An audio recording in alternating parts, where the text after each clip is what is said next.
Salut les amis, bienvenue dans Mint & Drink, le podcast décontracté qui parle de NFT tous les dimanches matins. Pour la pause estivale, on vous a préparé une série de 3 épisodes à découvrir chaque dimanche. Dans ce deuxième épisode avec Devac, on revient sur nos prédictions 2023. Je vous en dis pas plus et je vous laisse écouter ce débat. C'est parti!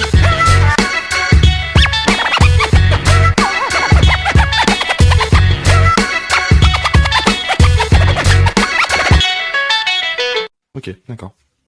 Là, il me reste 1 heure vraiment montrant. Okay. Ça va être rapide pour moi. Hein. Et salut tout le monde, salut Devac, comment tu vas? Hello, ça va et toi? Ouais, très bien, on se retrouve encore pour un spécial Noël où on va pas parler de l'actualité chaude, mais plutôt vous expliquer des choses long terme dont on pense. Sur le premier épisode, on vous a parlé de nos projets préférés de 2022 et sur ce deuxième épisode, on vous parle de nos prédictions pour 2023.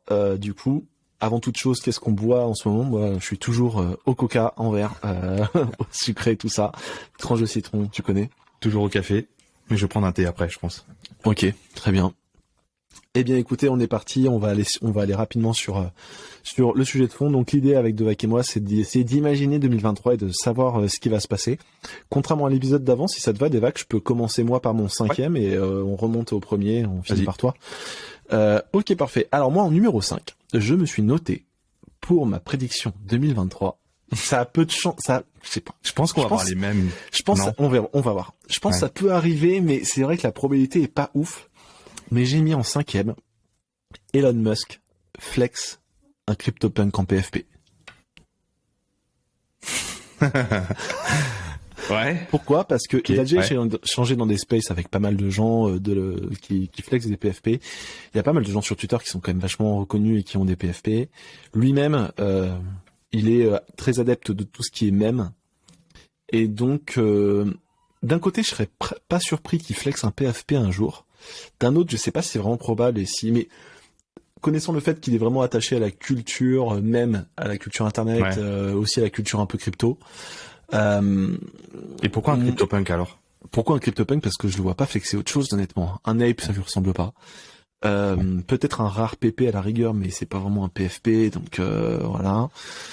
Je me suis posé la question, peut-être un MFers à la limite, ça lui irait bien aussi, je pense. Ouais, ce truc, je fais un doigt à tout le monde. Ouais, voilà. Ouais. Ou alors, ça peut être un truc vraiment hors sujet, genre un Pixelmon ou un truc vraiment, mais ce sera forcément un truc marron ou alors un CryptoPunk. Il ferait bouger le marché, hein. Il ferait bouger un petit peu le marché, effectivement, s'il faisait ça. Mais voilà.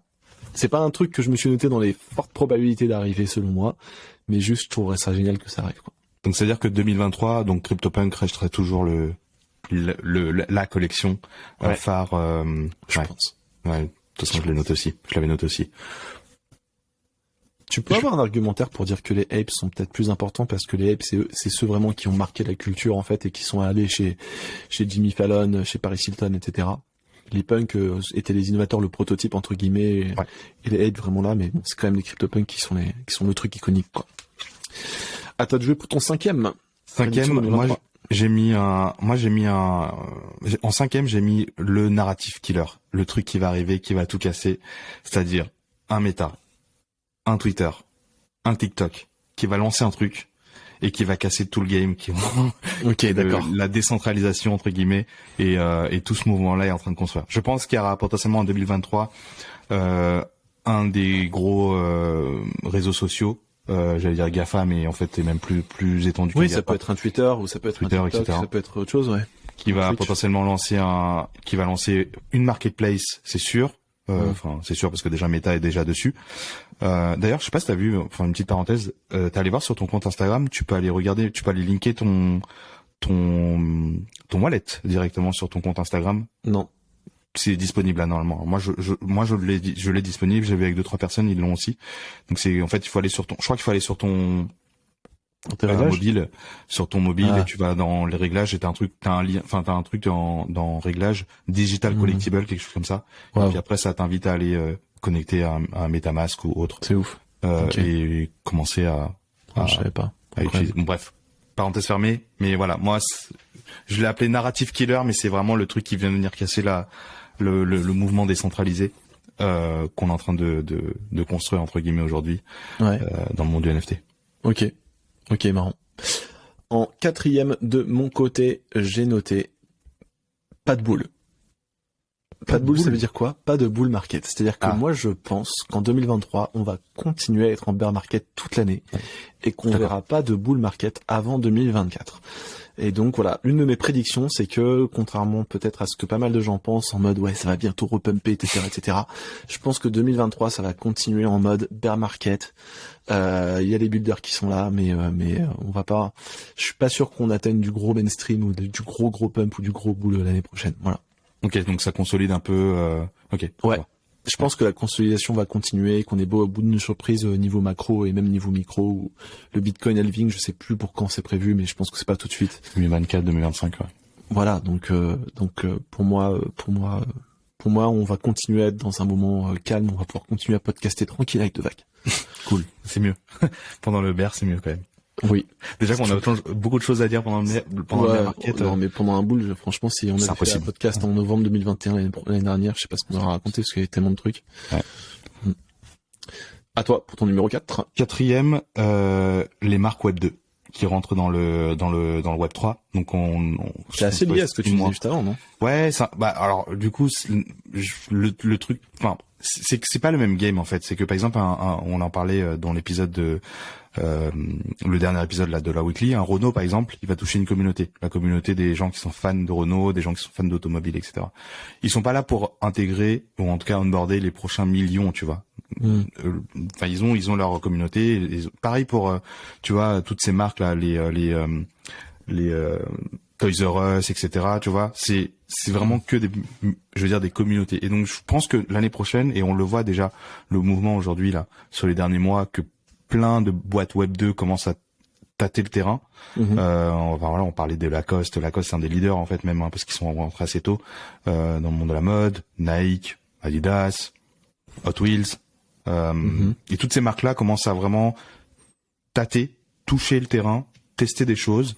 Et je pense que l'année prochaine, ça va s'accélérer parce que il y a de plus en plus de marques qui rentrent dedans. Donc, du coup, ça ouvre la porte à d'autres parce que t'attends toujours qu'une marque se lance. Souvent parce que t'as peur de prendre ses premiers risques, et donc du coup t'as ces marques qui créent entre guillemets un playbook, et d'autres marques vont commencer à suivre, les concurrents, etc. Ouais. Et je pense que l'année prochaine ça va s'accélérer, et dans la roadmap, une collection NFT, ça ferait vraiment sens pour n'importe quelle marque l'année prochaine, notamment pour build la communauté, pour build la relation que tu as avec tes consommateurs, etc., etc. Okay. Et dirais un peu différent du cinquième pour moi où je parle de narrative killer, c'est vraiment, je sais pas, un des GAFA qui va arriver pour vraiment venir inonder le marché et vraiment attirer tout le monde pour changer un peu les règles du jeu, quoi. Tu vois, ok. Qui est en train d'être construit entre guillemets par la communauté Web 3. Ok. Je pense que les marques qui vont s'y mettre l'année prochaine seront reconnues comme ayant bâti pendant le bear market justement. Ok. De mon côté, en troisième, on arrive dans le top 3. J'ai noté un truc très précis, donc je me mouille pas mal. Je sais pas si je suis là en fait. Si, allez, je me mouille, parce que je pense qu'on va commencer à voir les premiers projets PFP, les premiers projets même NFT au global, qui se cassent la gueule et qui sont en faillite technique en fait. Et donc je pense que Doodles aurait une opportunité pour racheter les Cool Cats, par exemple. Ouais. C'est un exemple très précis que je donne, donc je me mouille vraiment. Mais à mon avis, en 2023, voilà, sans parler forcément de Doodles qui rachète les Cool Cats, parce que c'est peut-être le truc le plus évident que je verrai, je pense qu'on va avoir encore plus de rachats. Attends, les grosses collections. Les gars, parce que Cool Cat appartient à Animoca, déjà. Donc, d'accord. C'est un peu le même écosystème, quoi. Bah, déjà, je pense que ça a pris de la valeur parce qu'Animoca peut-être en train de construire quelque chose avec Cool Cat. Je sais pas, hein. Ouais. Mais non, ils ont pas été rachetés totalement. Je pense qu'il y a eu une collab qui a été faite avec Animoca. Ils ont mis des billes, ouais. Etc. Mais ouais, je verrais bien un truc comme ça. Après, je me mouille peut-être un peu trop là-dessus et je connais pas effectivement toutes les dynamiques de qui a des billes dans quoi. Maintenant, je pense que les gros projets vont forcément venir profiter du bear pour racheter des trucs à moindre coût. Consolider. Ça peut être d'autres projets, ça peut être des boîtes. Effectivement, on pourrait imaginer, je sais pas moi, un Moonbirds. Je dis n'importe quoi. Un Moonbirds racheter Manifold, tu vois, qui n'est pas du tout un projet PFP ou quoi, mais pour étendre un peu pour diversifier leurs sources de business, venir non pas racheter que des collections, mais racheter aussi des outils, des technos. Est-ce que quelqu'un sera en mesure de racheter OpenSea, un Google, un Facebook Disney pourrait racheter Disney pourrait racheter OpenSea, enfin des boîtes comme ça pour Ou même, tu vois, un Disney qui peut racheter Cool Cats, parce que ça fait sens dans leur écosystème d'avoir un truc comme ça. Ouais. Aussi. Donc du coup, plutôt là-dessus. Bon, j'ai sorti un exemple très précis, mais globalement, c'était pour dire que consolidation. Ouais. Tu croyais quand même, tu crois pas mal à ça, parce que tu m'en avais parlé plusieurs fois je pense que le lien entre Blue Doodle et Cool Cat. Ça fait sens. Et vu ce qui se passe chez Cool Cat, à mon avis, dans un an, ils pourront, ce sera abordable de racheter les Cool Cats, à mon avis. Ouais. Ok. Intéressant. Moi, mon troisième, c'est Other Deeds. Je sais pas pourquoi, il y a un truc très ils sont en train de construire le métaverse, de ce qui serait le métaverse entre guillemets. Oui. Et je trouve que Other Deeds est bien parti. Ils sont bien accompagnés. Et j'ai hâte de voir en fait comment eux ils voient justement ce nouveau monde, ce digital world.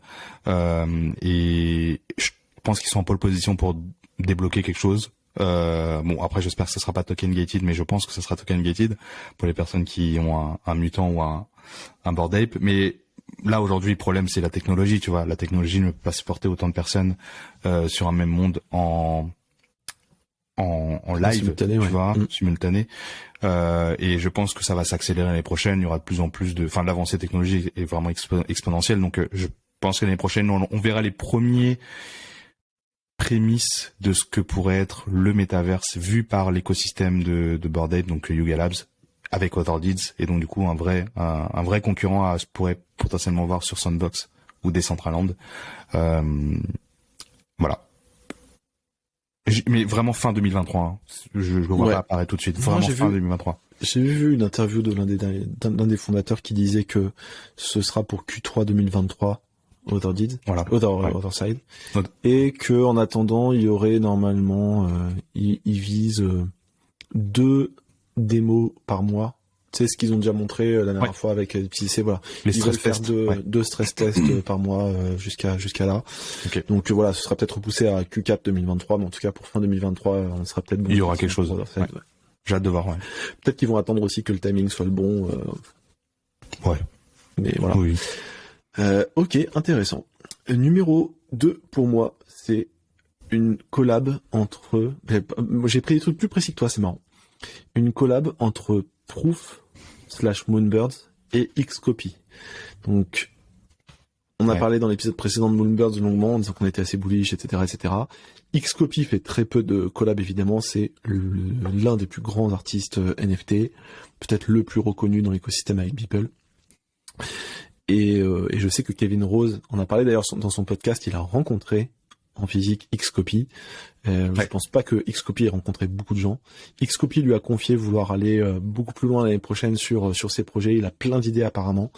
Et donc je serais pas surpris de voir une espèce de collab Proof Xcopy, ou tout du moins un projet Xcopy qui aille plus loin que juste des JPEG sur de la blockchain, mais un truc un peu plus interactif, un truc un peu plus ambitieux de sa part, serait hyper intéressant. Et donc à mon avis il va se passer des trucs entre ces deux personnes là. Ok. Entre Kevin Rose et Xcopy. De toute façon, c'est les deux personnes que t'aimes bien.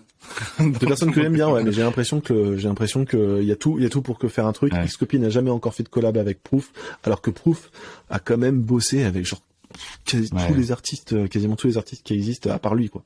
Bah, s'ils se sont rencontrés, c'est pour parler d'un projet, oui, donc. Oui, et voilà. Donc, c'est pas compliqué comme prédiction, mais je pense que ça va arriver. Comme nous, quand on s'était vu la première fois, c'était pour parler d'un projet, tu vois. Et il est là, le projet aujourd'hui. Grave. Trop cool. Toi, du coup, numéro 2. Numéro 2, je l'ai quand même pas mal fud, celui-là. Mais je le mets quand même dans la je sais ce que c'est, moi aussi. Je vois très bien de quoi il s'agit. Et pour le coup, c'est pas que je retourne ma veste, mais je acknowledge, comme quoi, ils ont construit des trucs, donc Sasuke. Et l'année prochaine, ils m'ont toujours, moi, je suis content parce qu'en fait, ils m'ont surpris.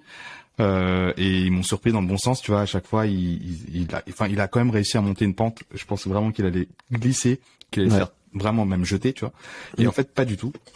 Et pas du tout grâce à la communauté. En fait, tu vois la force de la communauté, et tu la vois ici dans des projets comme ça où vraiment quand tout va mal, bah tu peux compter sur ta commu. Et ce qui se passe aussi avec Artefact un peu en ce moment, avec ce qui s'est passé avec la CryptoKick. Ouais. Et 2023, bah je pense que j'ai envie encore qu'ils continuent justement à build le momentum qu'ils ont commencé à build cette année, d'être surpris justement sur les collabs, d'exposer justement leur branding à plus grand nombre. à des événements. Peut-être que tu vois, je sais pas, il y a comment ça s'appelle l'année prochaine, il y aura les JO, tu vois, il y a peut-être des trucs à faire autour. Je sais pas. C'est en 2024, hein. Ouais, c'est ça. Non, c'est 2024, pardon. C'est pas 2023. Du coup, roadmap sur 3 ans.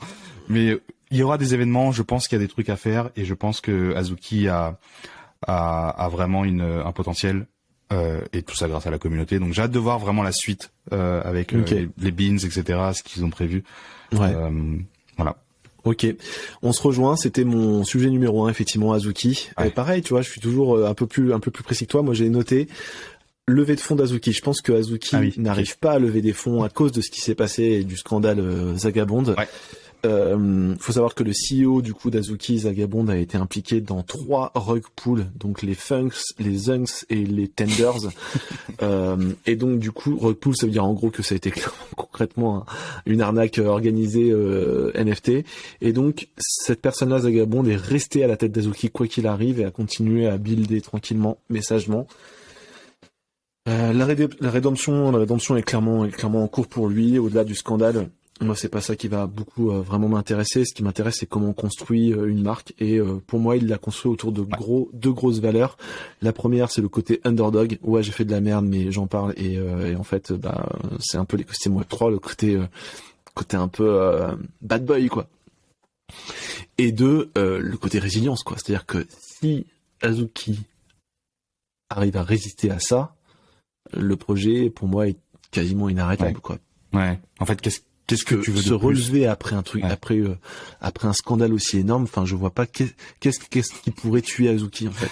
Ouais. Si ça le tue pas, je comprends pas ce qui peut les tuer. C'est un bon moyen de voir les choses, en fait, justement sur la résilience d'une marque, d'un projet, avec ce genre de scandale, parce que c'est vrai que là, j'arrive pas à voir. Sauf si aujourd'hui il part avec la caisse, mais il a aucun intérêt à faire ça. Non, il est doxé, il va en prison s'il part avec la caisse. Ouais, c'est ça. Donc, il va peut-être d'ailleurs aller voir là en prison à cause de ce qu'il a fait avant, je sais pas. Ouais. Et il y a un procès autour d'ailleurs le procès de Yuga Lab, parce que tu sais lui. Ah, de Yuga, oui, ça c'est autre chose. Ok. Ils sont procès avec les projets qui sont en copie, qui ont fait des copies, notamment avec le mec là, comment il s'appelle le mec? RR Bike, c'est exactement. Je sais plus comment il s'appelle, mais bon. Et donc du coup Zunks, je sais plus, un des projets de Zagabond, c'était juste une copie des cryptos. Des punks aussi, ouais. Et il y a une nouvelle personne qui a pris la tête de ce projet-là, et en ce moment il a entendu. Ok. Il est un peu dissocié aujourd'hui. À suivre comment ça se passe, mais voilà, c'est ce que je disais dans pas mal d'épisodes, c'est que on a connu quand on était petit avec de vagues pas mal de scandales par rapport à des marques, notamment Nike avec des enfants qui fabriquaient des sneakers, avec McDo, avec t'entendais pas mal d'histoires sur la bouffe, la malbouffe, les cafards dans les cuisines, etc. Au final, une marque, c'est sa résilience aussi, et du coup résister à ce genre de bad buzz qui sont légitimes en général, c'est quand même quelque chose. Donc j'ai prédit que ils allaient finir leur rédemption l'année prochaine en levant des sous. Pour l'instant, ils sont, je crois, blacklistés de pas mal de fonds d'investissement qui veulent pas participer à ça. Ouais. Je pense que l'année prochaine, ce sera différent parce qu'ils sortent tellement de choses que voilà, quoi. En fait, c'est quand même ouf parce que là, enfin, je sais pas si t'as entendu parler là, il y a une semaine, le CEO US des FTX vient de lever 6 millions pour un projet en fait. Ah non, j'ai pas suivi. Bah voilà, tu vois, en fait c'est ouf quand même dans ce monde-là, c'est que ce mec-là, en fait, il était potentiellement, il a participé à tout ce qui s'est passé sur FTX. Il vient de lever, il y a des investisseurs qui ont fait confiance à ce mec-là potentiellement pour monter un nouveau projet, tu vois. Et à côté, t'as Zagabond qui est en train de traîner un bagage, qui, voilà. C'est compliqué pour nous parce qu'on n'est pas dans l'écosystème, on sait pas vraiment tout ce qui s'est passé. Il y a des trucs derrière. Qui nous dit que les patrons de Doodle n'ont pas fait pareil à une époque, mais juste que ça se sait pas, et du coup on le sait pas, et le jour où ça va sortir, tout le monde sera oh là là, c'est alors. Enfin, je sais pas dans quelle mesure, je ne connais pas Zagabond personnellement, je ne connais pas les autres founders des autres projets NFT personnellement, je ne sais pas dans quelle mesure c'est vraiment fondamentalement quelqu'un de vraiment très très très très méchant par rapport aux autres, ou au contraire. Tu vois, j'arrive pas à juger. Tout ce que je peux regarder, c'est la force de la marque, et force est d'avouer que en ce moment ils sont en train de continuer à s'imposer comme l'une des marques les plus importantes de l'écosystème. C'est ton premier celui-là, c'est ça, hein? C'était mon premier, ouais, effectivement. Okay. C'était le fait que les Azuki arrivent à lever de l'argent. Ok. À toi pour ton numéro 1 du coup. Moi, mon numéro 1, c'est Dotswoosh. Ah. Je me mouille pas. Oui. Je me mouille pas. J'allais dire Pixelmon, mais... Ouais, mais c'est quoi ta prédiction à propos de Dotswoosh? Dotswoosh, c'est l'onboarding. En fait, ils vont réussir à onboarder pendant le bear market beaucoup de gens dans le monde du Web 3 sans vraiment que ces gens-là ne sauront même pas qu'ils seront dans le Web 3 en fait. Et c'est ça en fait la puissance de Nike, c'est vraiment de bridger, de casser les barrières pour onboarder plus de gens, pour comprendre l'écosystème, etc. sans pour autant comprendre la tech en fait. Et je pense qu'ils ont l'expérience, ils ont l'équipe, ils ont la motivation même en interne, parce que déjà ils y croient, tu vois. Ça c'est le plus dur, de convaincre des gens en interne, notamment des top management à croire à ce mouvement. Et eux ils l'ont adopté. Et j'ai mis Swoosh Nike et pas Adidas, parce que pour l'instant c'est eux qui ont en 2022 montré qu'ils avaient justement la capacité de délivrer. Et de créer justement des choses, de tester des choses et de faire du test and learn en fait, de fail, de contribuer à la communauté, malgré que voilà, qu'il y ait eu des FUD, etc. Mais bon, ça fait partie du process. Et je trouve que Swoosh, ça va être, je pense. Mais après, je me mouille pas, tu vois. C'est vrai que quand tu prends une marque Web 2 qui a un potentiel tellement fort, et puis tu vois quand tu lis Shoe Dog et tu vois, enfin toute l'histoire de Nike derrière, ça fait sens, tu vois. Ça fait sens cette étape, et je trouve que voilà, je me mouille pas, mais en vrai, je pense que Swoosh, ça va être vraiment le truc l'année prochaine qui va, encore une fois, ils vont continuer à créer le playbook de la nouvelle étape. Et la première étape des PFP, la nouvelle étape, c'est vraiment de border le milliard de personnes, et j'y crois beaucoup. Je vais finir par te challenger sur le fait de pas dire playbook de tout l'épisode. C'est le terme de vague, ça. Ouais, bah oui, parce qu'en fait, j'aime bien aussi, j'adore ce terme-là, parce que. Je suis marketing, en fait. On est en train, non, mais t'es en marketing, et puis surtout, on est dans un écosystème en train de se construire, donc, Devac et moi, on ne peut être là que pour commenter le playbook en train de se construire devant nos yeux, en fait. Enfin, en tout cas, des playbooks. Mais ok, intéressant. Allez, un petit récap de ce qu'on s'est dit, du coup, sur nos prédictions 2023. De mon côté, ma première prédiction, c'était que Elon mette un punk en PFP. Ta première prédiction, c'était moi, c'était le narrative killer. Donc un des GAFA qui arriverait sur l'écosystème pour casser le game et casser la décentralisation. Et j'ai pas envie, mais bon, enfin. Ça va arriver, peut-être, oui, ça va forcément arriver. En quatrième de mon côté, j'ai prédit qu'on allait continuer le bear market toute l'année 2023 et qu'on n'aura pas de bull market avant 2024. En quatrième pour toi. Moi, c'est Mark Web 2 qui commence à se lancer, qui continue à se lancer, à communiquer avec leur communauté, grâce au digital collectible, créer des liens, voilà, avec les consos. Numéro 3 pour moi, je prédis qu'il va y avoir d'autres rachats de collections par d'autres collections ou des produits par d'autres collections, et j'ai donné l'exemple que Doodles pourrait racheter des Cool Cats. En numéro 3 pour toi. Moonbird, je crois. Je crois que c'était une Moonbird parce qu'on est plusieurs là. Ah oui. Je crois que j'ai parlé de Moonbird avant. Ouais, c'est ça. Moonbird. Non? Non, pas de Moonbird. Non, Otherdeeds, pardon. Otherdeeds. Ah oui. C'est bon. Otherdeeds. Okay. Donc le métaverse, Otherdeeds, ouais. Ouais. En numéro 2, pour moi, j'avais la collab entre Proof et Xcopy. Je pense que Xcopy va aller plus loin l'année prochaine et qu'on verra beaucoup de choses de sa part. En numéro 2, de ton côté, t'avais Azuki. Forcément. En numéro 1, j'avais Azuki aussi qui lève des fonds. Et en numéro 1 pour toi, Swoosh. Yes. De Nike. Merci beaucoup de nous avoir écoutés. C'était le deuxième épisode de Spécial Vacances décembre, avec le prochain qui arrivera, qui sera autour de qu'est-ce qu'on achète chacun avec 1000 balles, avec 10 000 balles, avec 100 000 balles, avec 1 million. On va rêver ensemble de se faire les bagues les plus stylées. Voilà. Pas du tout des conseils d'investissement, évidemment. C'est plus les objets que nous, on trouve marrants et qu'on aimerait avoir. Merci beaucoup. Si vous êtes toujours là, avouez, vous avez kiffé, donc mettez-nous 5 étoiles là où vous nous écoutez et n'hésitez pas à nous suivre sur Twitter, Instagram et via notre newsletter. Tous les liens sont dans la description de l'épisode. Allez, merci pour votre fidélité et à la semaine prochaine.